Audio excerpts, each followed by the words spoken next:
Good afternoon दोस्तों। New income tax bill आ चुका है लोकसभा में।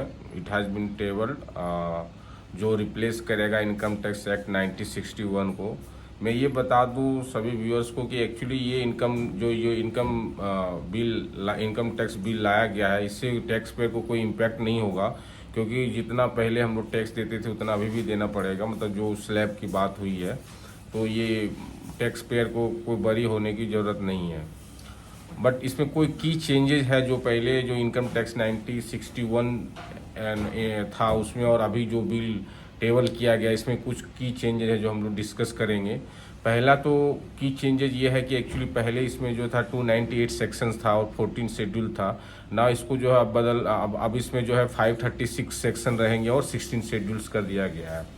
एक्चुअली इसमें चेंजेस, एक्चुअली ये बिल लाने की ज़रूरत क्या पड़ा? ये बिल लाने की ज़रूरत इसलिए पड़ा क्योंकि द इनकम टैक्स एक्ट 1961 वो बहुत ही वॉल्यूमिनस हो चुका था because of the amendment made over the last 60 years.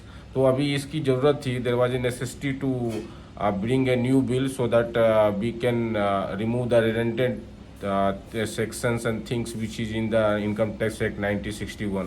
जो चीज़ें कुछ चीज़ें हैं जो अब जो है रिलेवेंट नहीं है, तो वो उसको लाने की ज़रूरत थी न्यू बिल को, ताकि जो जो जो सेक्शन चाहे जो भी चीज़ें जो इनकम टैक्स एक्ट 1961 में था जो रिलेवेंट नहीं है उसको हटाया जाए। तो इस बिल में जो है नया मेन की चेंजेस जो हुआ है उसमें है कि the government has done away with the assessment year and previous year. अब प्रीवियस ईयर को रिप्लेस करके टैक्स ईयर किया गया है और असेसमेंट ईयर जो है उसको हटा दिया गया है। पहले क्या होता था, मान लीजिए कि हम 2023 टू 2024 का हम जो है टैक्स 2024 टू 2025 असेसमेंट ईयर में जो करते थे।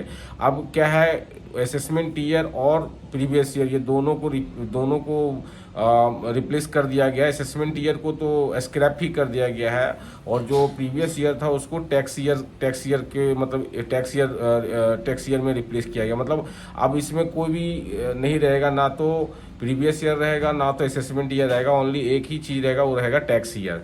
तो ये एक चीज़ें है कि पहले बहुत ज़्यादा कन्फ्यूजन होता था, क्योंकि हम पिछले साल का जो है पिछले फिनेंशियल ईयर का जो हम ये करते थे आई टी आर फाइल करते थे, तो उसमें हम असेसमेंट ईयर चूज करते थे।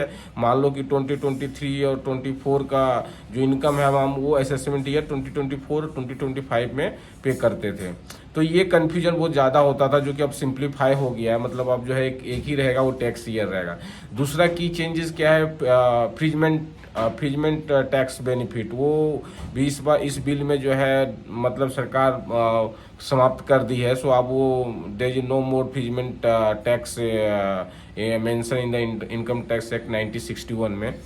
और ये इसमें और चीज़ें हैं, जैसे कि आपने पहले इनकम टैक्स एक्ट में ये होता था कि आप जो चीज़ें मान लो कि कुछ चीज़ें था जो अभी के टाइम में कुछ मतलब बहुत सारा जो है जो रिलेवेंट नहीं था, बट अभी के टाइम में उसको अब रिलेवेंट नहीं है, बट कुछ न्यू चीज़ें ऐड किया गया है जो कि अभी ज़रूरत है। मान लो जैसे पहले हम लोग जब टैक्स पे करते थे, जब असेसमेंट मतलब आईटीआर फाइल करते थे, तो हम लोग केवल अकाउंट नंबर जो है अपना मेंशन करते थे। अब ऐसा नहीं है, अब जो है आपको पूरे जितने आपके अकाउंट्स है वो मेंशन करना पड़ेगा। क्रेडिट कार्ड जो है उसको मेंशन करना पड़ेगा, जितने क्रेडिट कार्ड है उसको भी मेंशन करना पड़ेगा।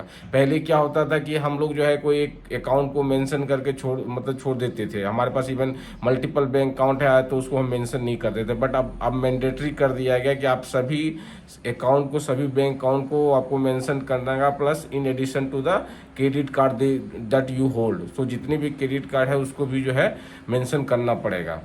तो ये चीज़ें हैं। अब ये जो है इफेक्टिव कब से होगा? ये इफेक्टिव एक्चुअली अप्रैल 2026 से होगा।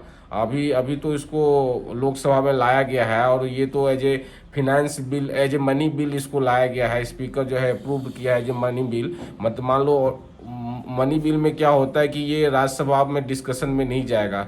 अगर as a ordinary bill pass होता तो क्या होता, उसमें लोकसभा के बाद राज्यसभा में डिस्कशन होती है, बट ये एज ए मनी बिल लाया गया तो ये जो है राज्यसभा में नहीं टेबल किया जाएगा डिस्कशन के लिए, डिबेट जबकि करना चाहिए। Actually should have been debated in Rajya Sabha, but ठीक है, वो मनी बिल लाया गया, that is government policy and all that.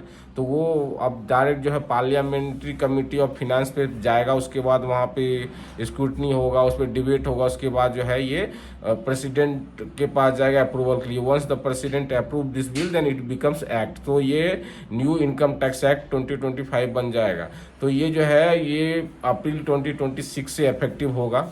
ऐसे इसमें अगर देखा जाए तो टैक्स पेयर के लिए कोई बड़ी कुछ भी इसमें ऐसी चीज़ें नहीं जो उसको देखना पड़ेगा। ये सब जो है स्टूडेंट प्लस जो सीए लोग हैं जो टैक्स के थ्रू जाएंगे, उनको याद करना पड़ेगा क्या क्या न्यू फीचर्स जो है, क्यों न्यू फीचर्स लाया गया या न्यू सेक्शंस या न्यू अमेंडमेंट में क्या क्या किया गया है। ऐसे टैक्स पेयर को तो ज़्यादा वरी करने की इसमें ज़रूरत नहीं है। Thank you.